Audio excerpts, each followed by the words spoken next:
Partai Demokrat akan menggelar pertemuan dengan para pimpinan pusat pada Senin 4 September hari ini. Tujuan pertemuan adalah menentukan arah dukungan Demokrat ke depan setelah ditinggal Anies Baswedan.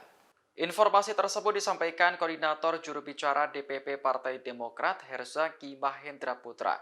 Menurutnya, Ketua Umum Demokrat yakni Agus Harimurti Yudhoyono sedang melakukan konsolidasi internal dari pusat hingga daerah. Sebab AHY ingin mendengar aspirasi rakyat dari seluruh penjuru Indonesia. Setelah pertemuan di tingkat pusat, Demokrat akan menggelar conference call dengan pimpinan wilayah dan daerah. Hasil pertemuan dan rapat secara virtual ini akan menentukan arah dukungan Demokrat pada Pilpres 2024. Sebelumnya, Demokrat resmi mencabut dukungan untuk Anies Baswedan sebagai bakal Capres 2024. Keputusan ini diambil setelah Anies memilih Caimin yang merupakan ketum PKB sebagai bakal cawapresnya. Padahal Anies sudah berjanji akan menggandeng AHY untuk maju pada Pilpres 2024. Lantaran merasa dikhianati, Demokrat juga memutuskan keluar dari koalisi perubahan untuk persatuan.